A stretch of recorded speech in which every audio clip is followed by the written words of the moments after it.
Can everybody hear me? Excellent. That's always good when technology works. So thank you very much, everybody, for joining us today for this panel discussion where we're going to discuss innovation or stagnation. How crucial is innovation in shaping a future hydrogen economy for the UK? So I have prepared a few questions, but audience participation is encouraged, so please do think about anything that you might want to ask the panel, and I'll come to you shortly. I think it's fair to say that in the last few years, particularly since the publication of the Net Zero strategy in 2019 and then the hydrogen strategy in 2021, that we've really seen an uptick in the level of innovation in hydrogen, and particularly business-led innovation. So I really want to discuss today how far we've come, and also, do we have further to go? So I guess maybe we can start with you, Katie. How crucial do you think innovation is? And I'll come to everybody in the panel in a moment. Do you think we've done all of the innovation do you think we've done everything? Do we need any more innovation? How crucial is it? I mean, there are technologies available that are deployable today for hydrogen. So we've got first generation technologies and we need to scale those up. But through the scale up, we'll need innovation in things like manufacturing and in standards, so pre-normative research. Remembering an innovation is not just about researches in labs, it's about taking things to market and scaling up supply chains. But we also need to have an eye on cost and cost competitiveness if hydrogen is going to be a real part of the future economy. And so to achieve that, we're going to need second generation technologies coming through very rapidly, for the bigger phase of the scale up. And so for me, I think innovation is just critical, really. Can I just ask you to introduce yourself to the audience as well? Sorry, I should have done that first, but we'll do it now. Shall we go?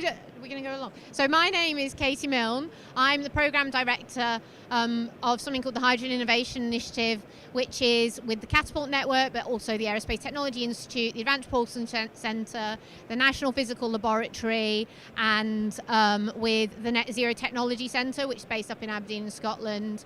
I work at the High Value Manufacturing Catapult, pointing to the badge up there. So, thank you very much.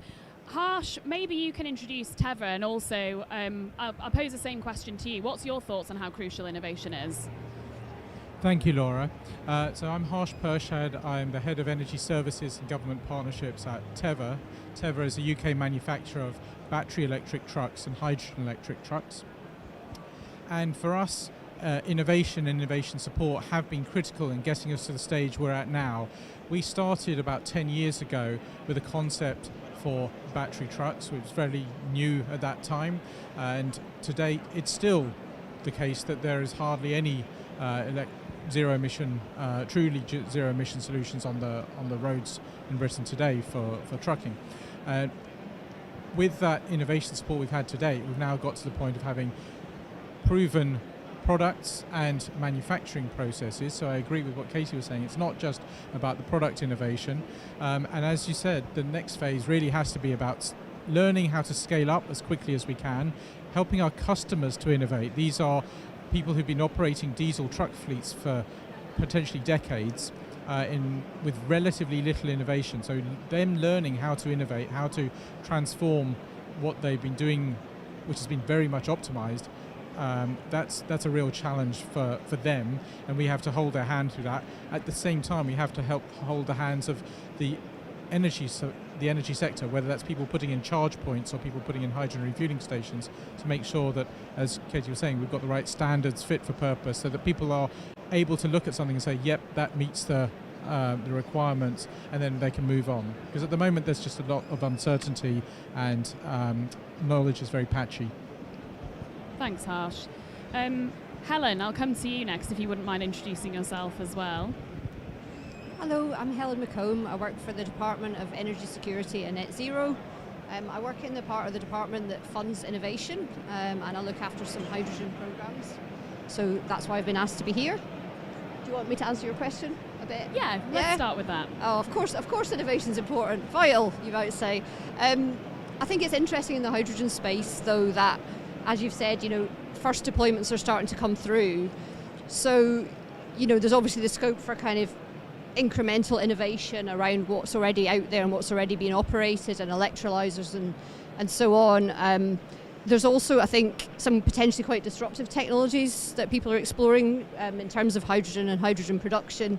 So I think it'll be really interesting over the next few years to see what happens, whether the people that are, looking at pyrolysis or looking at kind of MOFs and all kinds of interesting things are able to commercialise those.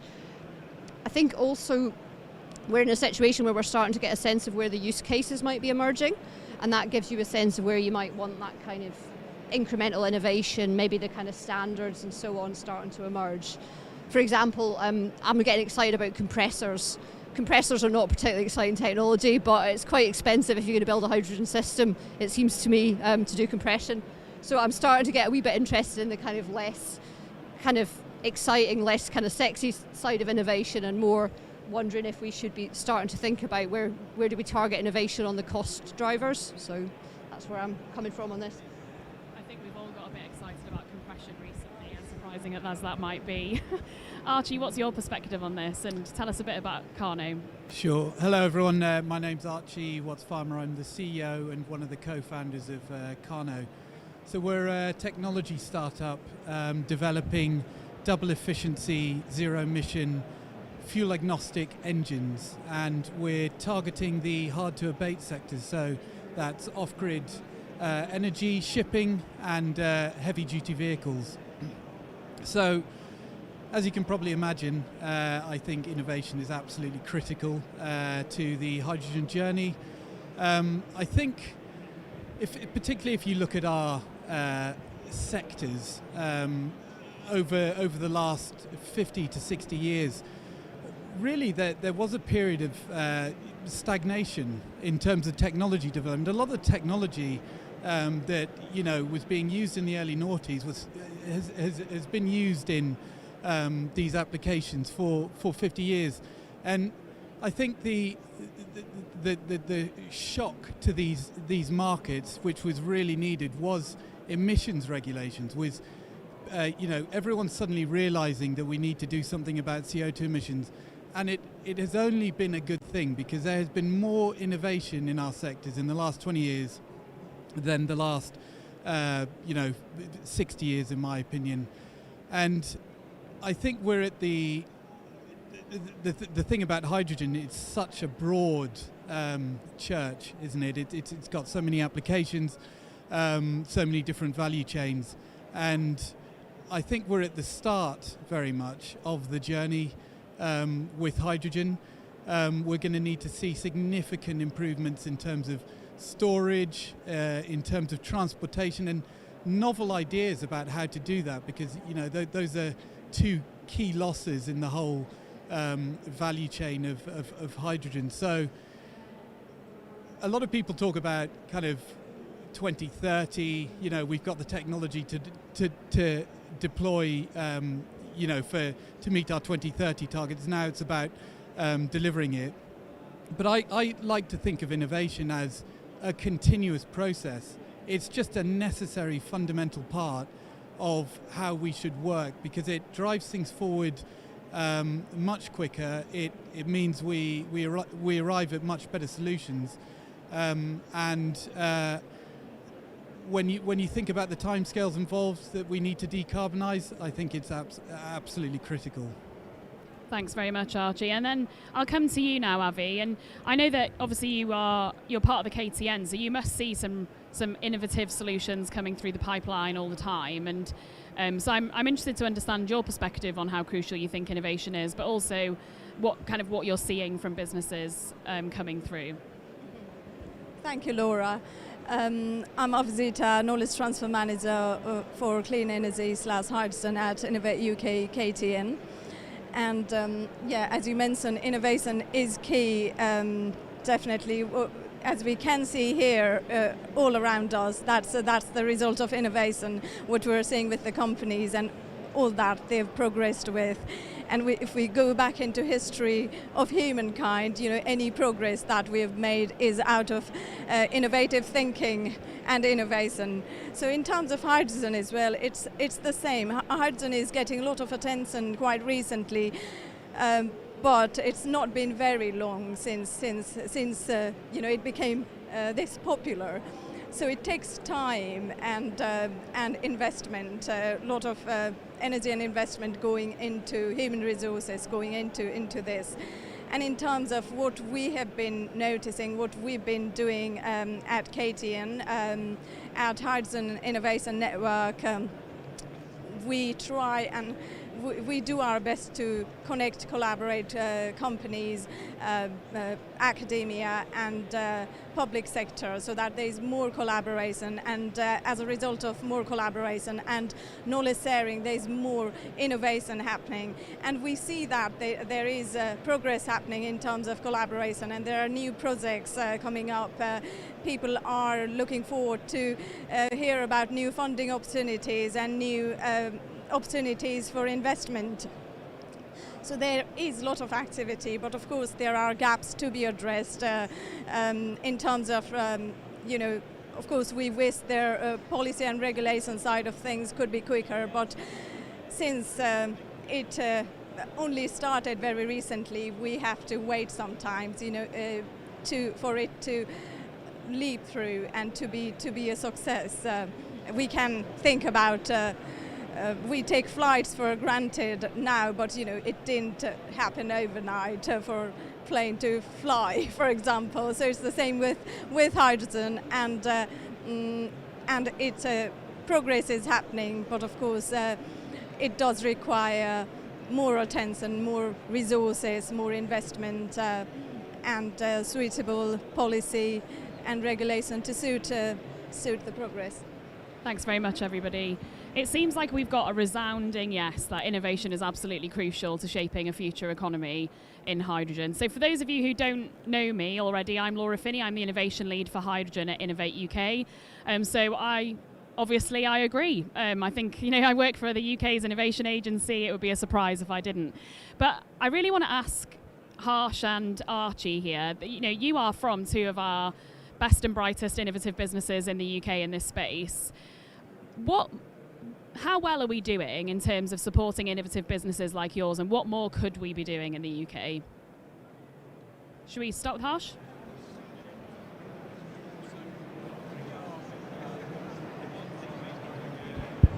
Can you hear now? No, okay. Thanks.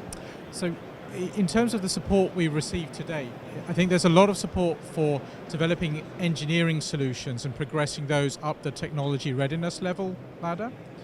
On the manufacturing innovation side, I think it's a bit more patchy, but there are certainly institutions like the Catapult Network, High Value Manufacturing System that can help with that. Where I see a bit of a gap is on regulatory innovation, financial innovation, and kind of place-based innovation. If we look around this conference centre, some of the really big strides have been taken where we've taken approaches for industrial decarbonisation, which are very place-oriented. And so I think thinking about that, in that transition, about how do we actually get innovations to market, that's a really exciting space for us to do next, if you like. Yeah, it's about so much more than just the technological innovation, isn't it? So, Archie, what's your perspective on that? I think for us, and actually the UK in general, for technology startups, I think the innovation support from the government, Innovate UK, is superb. We have a number of we've had a number of Innovate UK projects, and I can honestly say without those we wouldn't be here. They were the ones that got us kick-started. I think the UK as a whole is very good at supporting software technology startups. So from the, right from the start, right through to commercialisation, and we've London is one of the hubs around the world in terms of software technology developers. I think where we lack is bringing hardware developers from the support that Innovate UK offers, when you're the early stage TRLs through to commercialization. And I really agree with the point on manufacturing. I think, and this really is, more kind of at the government level, but I think more support needs to go into UK manufacturing. It obviously has been declining a lot since, the 1970s, but I think this has really, the Green Revolution has really created an opportunity for the UK to become another powerhouse, manufacturing powerhouse within the world, and maybe not necessarily the final products. If we were to talk about ships, I'm not talking about us building ships, but all the value is in the supply chain for that ship. That is where there's a real opportunity, and the government is doing a fair bit at the moment. But I really think more support there could be more support in taking early stage technologies through to market. Yeah, thanks very much. I'm going to come to the audience for a question in just a second, but that's quite a nice segue into one I had written here. So, Katie, I wanted to ask you about the Hydrogen Innovation Initiative. So the whole point in this is to establish a strong UK supply chain and, secure UK content. What's the best way that we can go about supporting businesses to achieve that?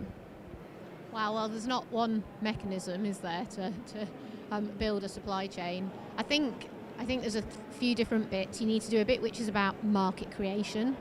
So that's in terms of, is it okay? Okay.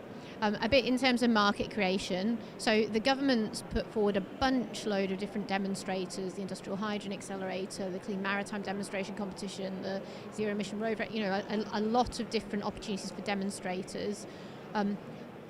That's good. I think we probably need to continue and do more, and make them bridge across different regions, different parts of the value chain. That's all about signaling to market that the market's ready to do that innovation, which is about operations, which you were talking about, Harsh. I think that's really important.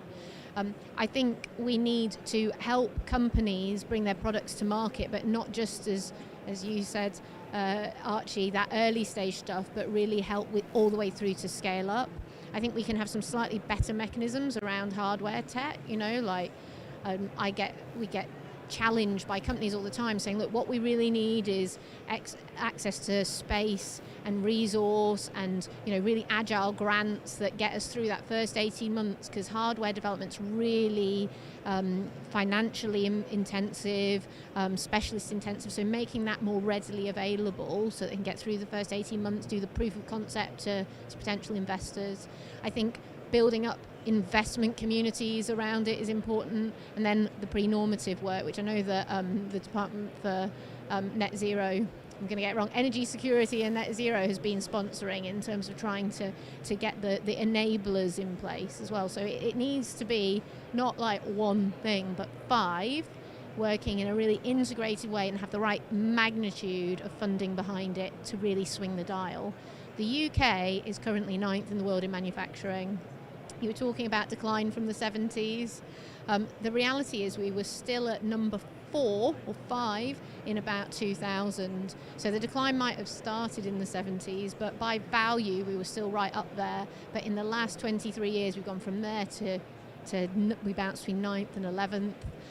And other countries have managed to maintain that position, and I think if we want to be a manufacturer of goods, of really high value goods, then we need to be a lot more bold and assertive in terms of what we're doing in that part of our industrial strategy. Thanks, Katie. Are there any questions from the audience? Kamar, shall I come to you? Oh, we've got a microphone on the way. Well, I can hear my own voice. If you'd like to introduce yourself first and just let us bizarre. know who you are. Hi, my name's Kamar. I'm the Business Development Manager for Clean Power Hydrogen. We're an electrolyzer manufacturer. I've been with the company now 3 years, and I've gone from the excitement, hype to realism. So in a realistic state now. And I think all the points that have been mentioned are very, very valid. But the key thing for me in all of this, it all needs money. So I think I struggle with, we need innovation, but we need the financials. Harsh touched on it, needs to be innovative. The financial side needs to be innovative as well. So they need to be, you can't have an economy without innovation. You can't have innovation without money. You can't have space without money. So it all goes back to that one point of how can we make the financial state or the financial thought process innovative. So for me, it's more. It'd be good to hear everyone's points, but I think this is probably beyond this conversation. Is that how do we get the thought process of the financial institutes to be more creative along with us? Because otherwise we'll fall back. I was at the Hydrogen Summit in Rotterdam 2 weeks ago, and there's so much happening in Europe, and there's only very few English companies there. And those Chinese companies there, those American companies, Australians, where were we? We weren't to be seen. We had a stand there, don't get me wrong. But I think there's an opportunity here for the UK to actually kick-start an economy and make us the forefront of hydrogen. But it goes back to that fun point, money. How do we make that more accessible, creative, for small projects and big projects to pull everything through? I know it's a long question, but there you go. Does anyone want to respond to that initially? Any first thoughts, Harsh?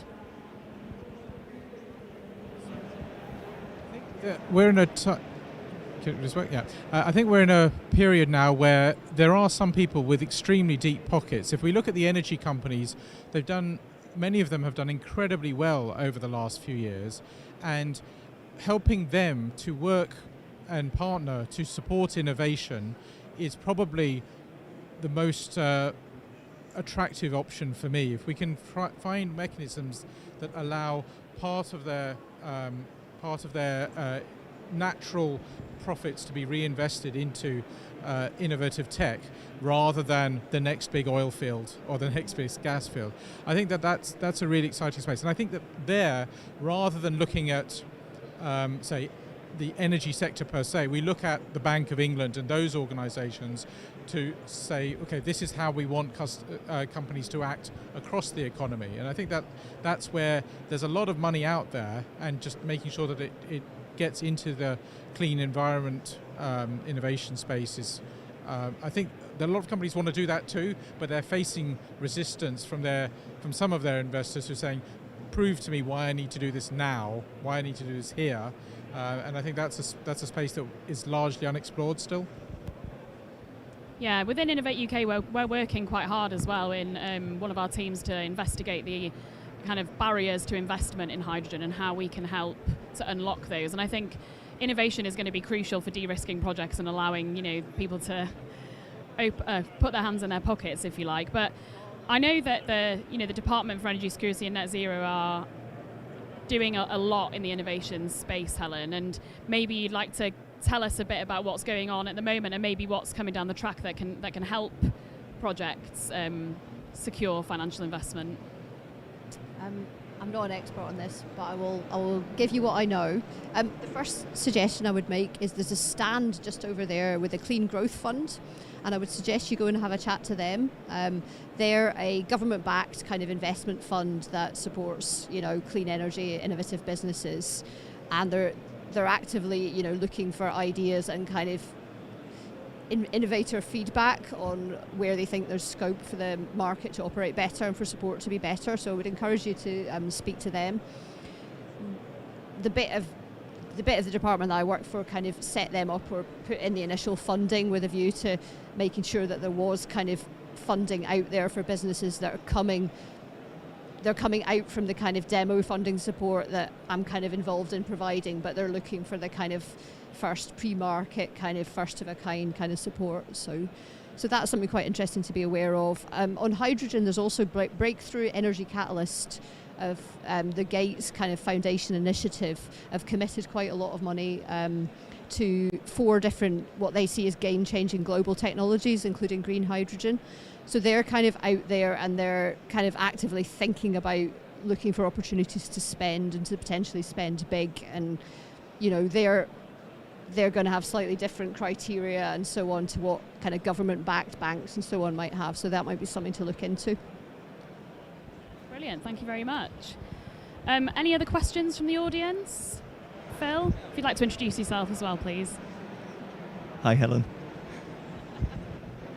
Sorry, I'm Phil Cohen from Edivision. I used to work for Bayes in the innovation space, so yeah, I'm also a fan of innovation in hydrogen.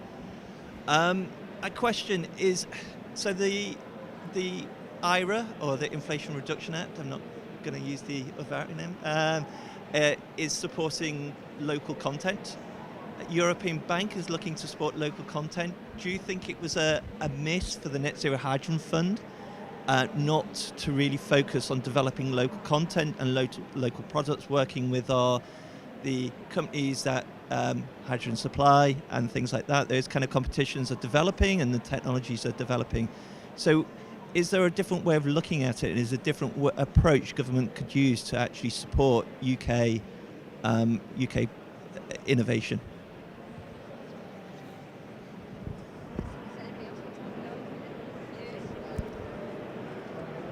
Thanks, Phil. That was a challenging and interesting question. I'm not sure I can entirely answer it. I mean, so I work obviously for the Department of Energy Security and Net Zero, but not in the Net Zero Hydrogen Fund area. So I should try and resist speculating on what their detailed specifications are. I mean, I believe that they have a kind of portfolio approach baked in such that they can do a degree of support and that they have thought a little bit about local content, but yeah, I couldn't give you chapter and verse. You would probably know better than me. I think it is something that we will be thinking about in future, if not already. I would certainly encourage you in your consultation responses to the hydrogen allocation rounds kind of consultations that are out at the moment to make these points if you think they're important. Government is looking to think about how it specifies the next round of funding support and what should be done. Yeah, I mean, it's something I think about from where I sit, but I tend to focus on my parochial area. You know, what can we do to support robust UK supply chains? What I'm doing at the moment is I'm looking real closely at Laura's competition that Innovate have launched on hydrogen supply chains, looking to see what's going to come out of that. They're going to be supporting bidders who have kind of looked to work together to kind of build up relationships between companies in the UK to kind of provide that robustness and kind of local involvement in the supply chain. So I'll be looking to see what comes out of that and to use that for the future thinking that I do. I had an interesting conversation as well the other day with one of the University of Bath supply chain business school academics, and he was giving me some good ideas about designing the kind of competitions I do such that during the feasibility stage we're kind of encouraging the people that are involved in them to think about supply chains and kind of where they're getting their components for, how they're moving about, you know, like actively encouraging them to look for UK partners to bring in SMEs and so on. But yeah, I don't think I've got the actual answer. I can only speculate, but thank you for your question, Phil. For those of you who don't necessarily know about the competition, Innovate UK recently ran a hydrogen storage and distribution supply chain competition where we mandated that projects had to work across multiple parts of the value chain, where one part had to be storage or distribution, but also worked across multiple tiers of the supply chain. And the whole objective really was to, you know, ensure that these projects aren't working in isolation, make sure that new connections are being made across the value chain, because we're all going to have to work together, and there are going to be new players in the game who've never worked together before. But that brings me on to a question for you, Avi, which I hope you find interesting. But there's a lot of emphasis on collaboration, working across the value chain to enable the hydrogen economy to come to fruition. How do you think that collaboration and knowledge sharing can kind of drive innovation in this area, and how important do you see it being? Because I mean, the KTN has the Hydrogen Innovation Network and the Supply Chain Directory, so I feel like you're well placed to comment on this. Yes, of course. Thank you, Laura. Yes, we do. Collaboration is absolutely important. Like, again, I'd like to draw your attention here. You know, we are doing this here, and collaboration is happening right here. And what we're trying to do at Innovate UK Knowledge Transfer Network is the continuous version of this, trying to collaborate universities with businesses, businesses with businesses, and as people collaborate on projects together, innovation happens. And when you are working in a team together to come up with certain solutions, innovation will happen and new ideas will emerge that can be practiced. Like Laura mentioned, we recently launched our hydrogen supply chain directory to connect, to make it easier for people to find partners and collaborate for funding or for scaling up businesses and unlocking business opportunities. And it has been hugely popular. people ranging from non-profit universities to interested parties in hydrogen supply chain, people already working, large organizations, SMEs working in hydrogen supply chain. Everyone is allowed to or has the possibility to introduce themselves to other organizations working in the supply chain. So that accelerates supply chain, and our idea with launching Hydrogen Supply Chain Directory was also to accelerate hydrogen supply chain and to address the gap in supply chain. Believe it or not, those two initiatives were not related, but just happened to share very similar names and come out at a very similar time, which was excellent for us. Any other questions from the audience? Yeah, we've got one over here. If you wouldn't mind introducing yourself, please. Hello. So my name's Jeremy Howard-Knight. I'm Head of Business Development for Carno with my colleague Archie. Hopefully a nice, easy one, but slightly different from the subject matter that we've been talking about recently. I wonder what the focus or the balance will be between the various different use cases for hydrogen, whether it be industrial, transportation. You've got uses it as a catalyst to make other goods, for example ammonia and/or e-fuels. As the technology develops, where do you see the balance for that? Is it focused around hydrogen use as a fuel, or are we going to use it mostly for other applications? Katie, do you want to take that one? I'll have a try.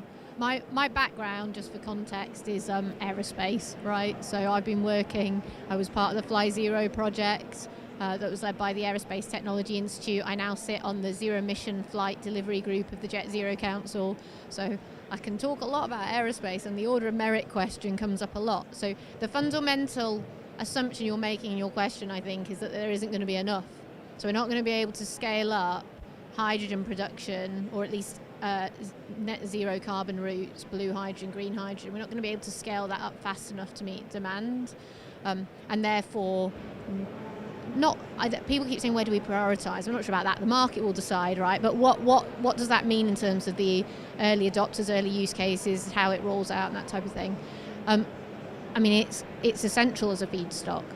So, you know, if the demand for that increases, then that will drive an increase. But the International Energy Association sees that going up about 5-10%, that kind of order. It's not massive step change. I think the really big early use will be power generation and things like managing our energy grid. So I was at the UK Hydrogen Energy Association conference just yesterday, and we had people there like Chris Stark from the Climate Change Committee. We had the Chief Engineer of the National Grid Energy Systems Operator, and that energy systems operator, they were saying that they can avoid £6 to £8 billion worth of infrastructure investment in ultra high voltage DC cabling if they build green hydrogen production in Scotland, which is just a route of capturing the curtailed wind generation from Scotland, because Scotland will overproduce on wind. So hydrogen as a curtailment thing, as part of the power generation system, will be early. It's used for distributed power generation, you know, like Netflix use it to power their sites at the moment. I think that's going to be the early use. I then really hope that we move quickly on road transport into your space, Harsh. It's happening, isn't it, in some countries already, California. And I really hope that we can move quicker in the UK, open enough of the refueling stations to make it viable for trucking. And so I think that will come in second. And then aerospace, you know. There's uncertainty, right? So there's been first flights this year for smaller aircraft. There's uncertainty about how high it can scale. But numerous studies now have said narrow body, which is the vast majority of our flights and emissions, has potential for liquid hydrogen if you go down a liquid hydrogen route. And so, you know, a lot of companies are now going after that. We've seen Airbus announce, obviously, a year and a half ago. We've seen Fokker, we've seen Embraer announce. So the only company that's not moved in that space, in aerospace at the moment, is really Boeing. And, you know, we can all speculate on why they have or haven't. So. Jimmy, do you not think sustainable aviation fuel is the way forward for the aircraft industry? Oh, I think I'll give a little thesis on that. So everybody thinks they're going to be using the drop-in fuel. So the automotive sector thinks they'll use it. The power gen sector thinks they use it. If you look at the projections of growth for bio routes to sustainable aviation fuel, so things like from biomass, things like from waste to grease, that type of thing, the capacity tops out in about 2040, because at that point you start competing with land mass, water usage, that type of thing. And if you just look at the demand from aviation on its own, assuming current growth trajectories, then aviation on its own will use all of the biomass, waste to grease fuels that are going to be produced worldwide, and will still have to have the same amount of that again as synthetic fuels. And the only other scalable route really for synthetic aviation fuels is hydrogen. So Glenn Llewellyn is the vice president of Airbus Zero E programme. And he said to UK Parliament in a select committee hearing, for aerospace, hydrogen is around every corner.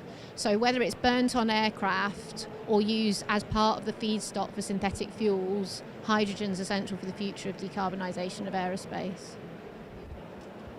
Thanks very much. Does anyone else have anything to say on the kind of merit order of use for hydrogen, maybe particularly in that transport space? What I'm really pleased to hear about is that, so I love the answers, and I think what was really good was that we didn't necessarily dive into residential heat as a kind of first mover. So that's a relief that that may happen in some places at some times, but I think that for road transport we have to be very clear that the most competitive uses are those really long distance or heavier vehicles. So passenger cars, very unlikely that it's required in a country like the UK, but maybe some niche applications like taxis. But even for small vehicles, electrification's doing so well. Let's really get critical mass on that and make that work. But for heavy duty vehicles and medium duty vehicles like ours, we started as a battery truck company, and we've had to go into hydrogen because of the higher performance that you get. Basically, we could do 100 miles range with our battery truck. We get 300 miles with our hydrogen truck. So it's really a good opportunity with that. And then the bigger the truck or the longer the distance, the more exciting it is. I think the answer on what industries are going to develop is totally dependent on adjacent infrastructure. So if we develop hydrogen pipelines, and whether they're reusing gas pipelines or new pipelines, and if we develop CCS infrastructure, then you can see a whole load of industrial applications emerging. Now, whether the UK is the most competitive space for all those, or whether or not we're going to end up importing, say, green ammonia from the Middle East, I think is the numbers will show us what's going to happen there. But I'd say that is the big contingency. Are we going to invest in hydrogen transmission infrastructure? And that will really answer your question.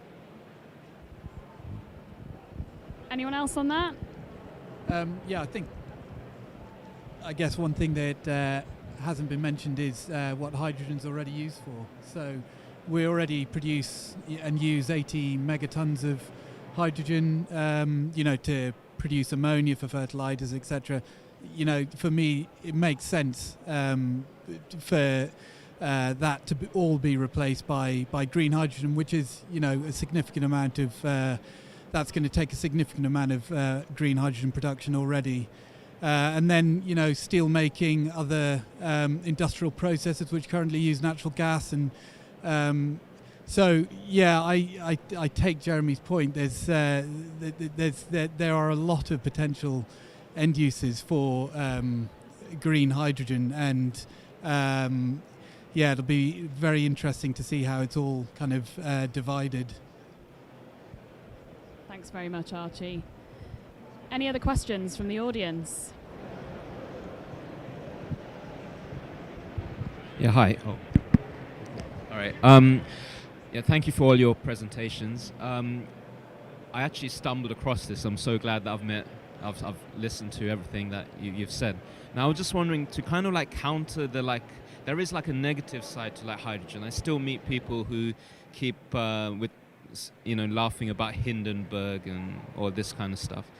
Is it possible to like extend your like outreach to like schools to do like a competition to get like young kids to think about how they can use hydrogen in their everyday lives? And also like the support for like more grassroots, because there was one project that I heard where when I then relayed it to someone who was like on the ground, they said, oh, it can't work for this, this and this and this reason, where it was quite top down. Where can there be more like grassroots innovation as well?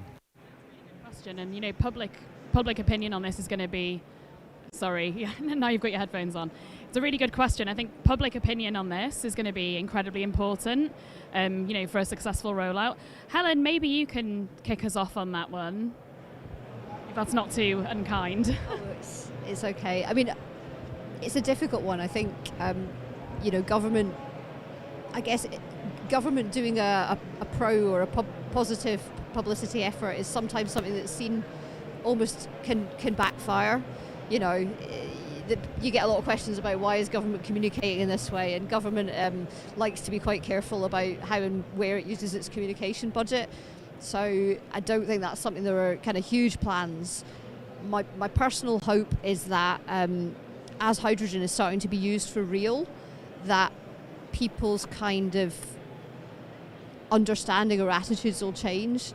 We're looking behind us at a lot of stands here about some quite serious hydrogen to power projects starting to get going with, kind of well-known international names. And I think as it starts to become understood that hydrogen is operating safely as part of the clean energy system, I would hope that people's kind of knee-jerk reactions and, mentions of Hindenburg kind of tail off to some degree. You, Harsh, and then I'm going to ask you about some of the work that Hi's been doing, Katie, on this. I would like to add. Sorry, I just wanted to say that whilst it's right, the present Conservative government has been reluctant to engage with the public on energy decarbonisation in general. That's not true across the country. In London, the Mayor of London sponsored the London Schools Hydrogen Challenge. In Scotland, the Scottish government sponsored the Hydrogen Schools Challenge there. So there are parts of the country where already that kind of support is available.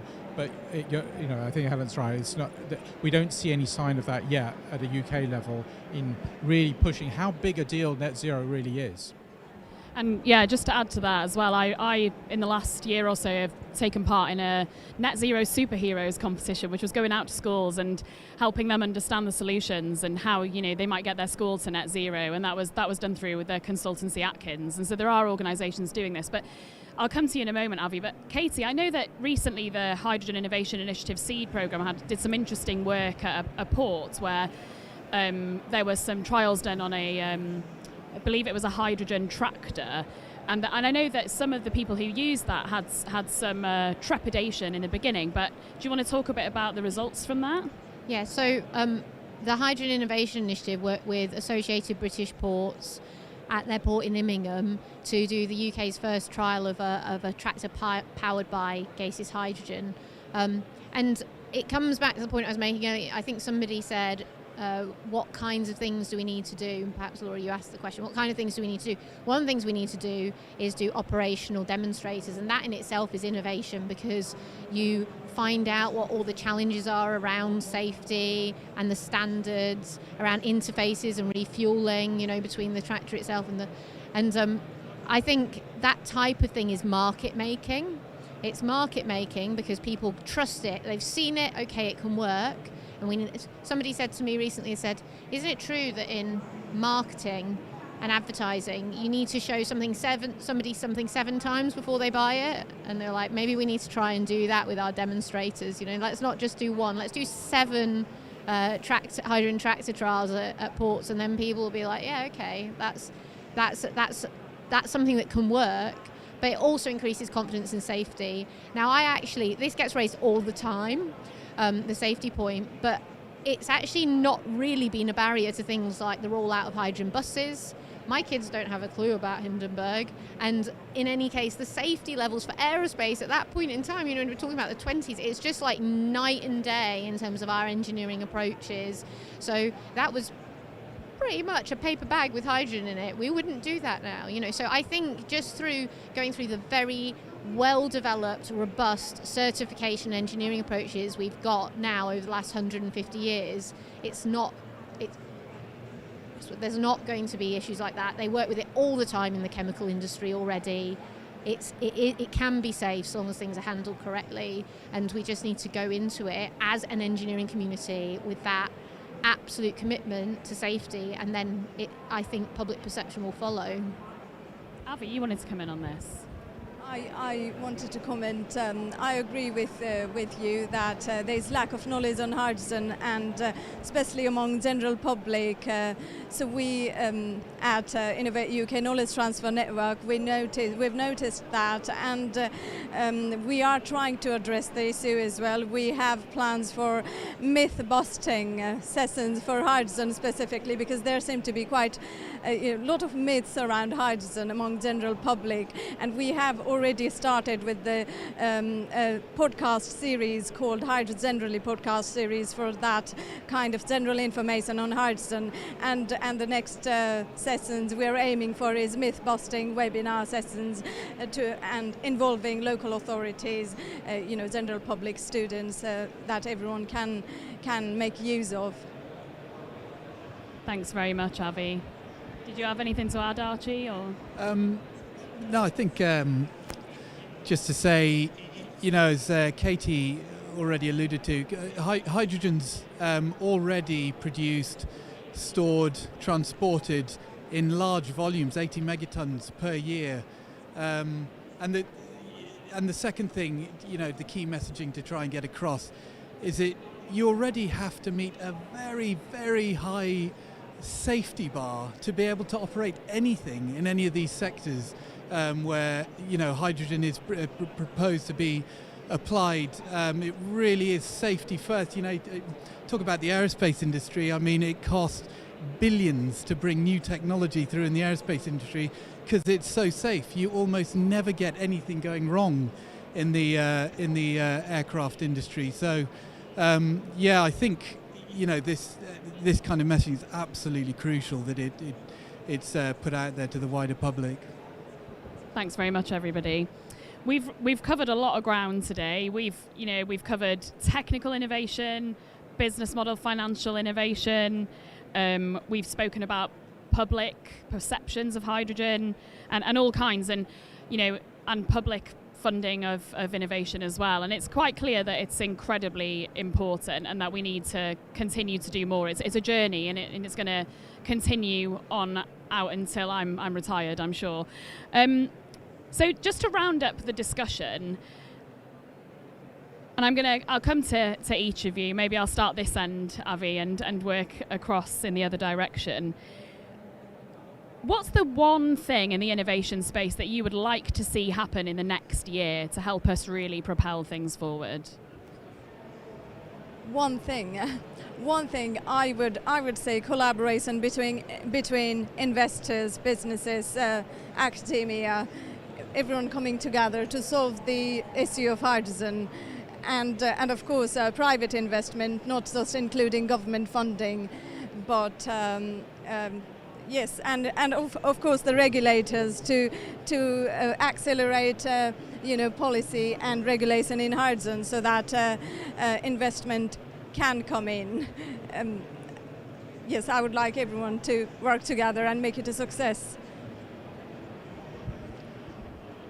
Might not be directly innovation, but what I'd love to see is a massive announcement from the UK government, that responds to the IRA and the EU Green Deal. Because if that doesn't happen, then we really risk losing a lot of our businesses over to the US. There's a lot of technology companies who are already talking about moving over to the US, and I think unless the UK government does something demonstrable to give confidence that we're still serious about remaining, as a real world leader in the renewable energy sector, then yeah, I think we're in danger of losing some companies.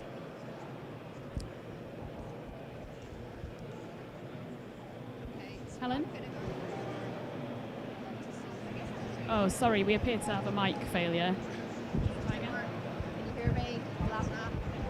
Can you hear me now? Yes, we can Yeah, hear you now. let's use this one. From where I sit, I guess what I'd like to see over the next year is I'd like to see the kind of business stakeholders and the kind of business voices and the people that are innovating. I'd like to see them get involved in collaboration in the kind of policy space in a way. We've got these, we've had the first round of hydrogen, business model, hydrogen investment funding happen. We've got consultations now on how does that go into the future. I hope that everybody from kind of across the different sides of hydrogen innovation and hydrogen production will give their views in that. Those kind of consultations ask about bringing on board kind of biohydrogen and alternative sources of hydrogen into the kind of support systems, and I think government needs to know what the best way to do that would be. Similarly, the kind of academics will be coming out looking for business views this year. There's two hubs, I believe. I don't know what I can say about it. Laura will tell me in a minute. But there's two big academic hubs that are getting set up and starting to think what the focus should be of the kind of academic endeavours at low TRL levels over the next maybe 5-7 years. And I think it would be really good if everybody out there kind of in the sector could get involved in giving views to those guys and getting them started.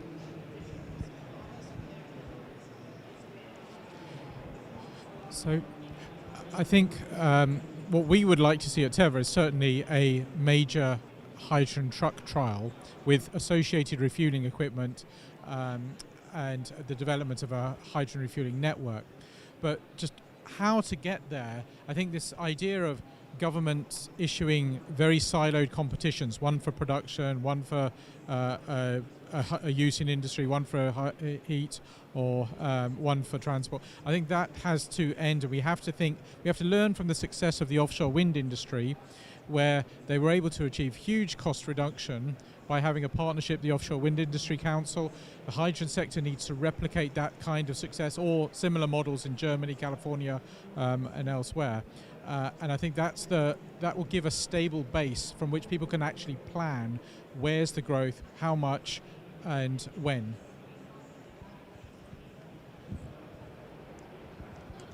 I win, Harsh, because I was going to say almost exactly the same thing. So in the Hydrogen Innovation Initiative, we're bringing together the Catapult Network, but plus the Aerospace Technology Institute, the Advanced Propulsion Centre, the Net Zero Technology Centre, and the National Physical Laboratory. But we're really integrating across all those bodies because between them, we have a expansive network across all of these different parts of the hydrogen economy. If you think about the communities you're talking about, Harsh, there's like the transport community, then the energy community, and what we want to do is bring them together so that they can make a cohesive ask around UK supply chain and demonstrators in terms of route to market.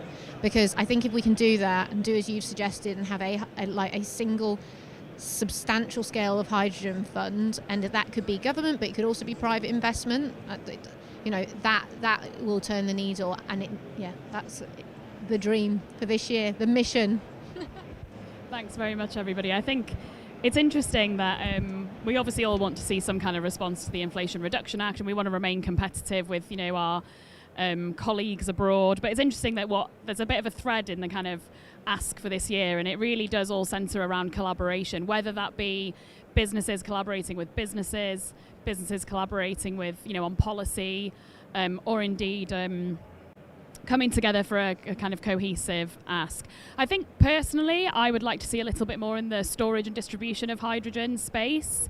I know we recently launched our competition, but a small pot of cash, approximately 4.5 million to get us going, but we could really do with a little bit more to help our distributed sites understand what the options are going to be for them when they don't have access to an industrial cluster. So thank you very much, everybody. That's the end of our panel discussion. I'd like to thank you all for coming along and asking some really interesting questions.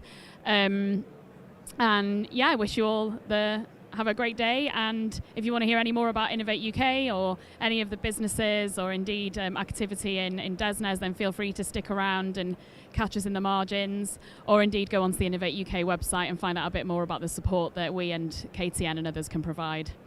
Thank you.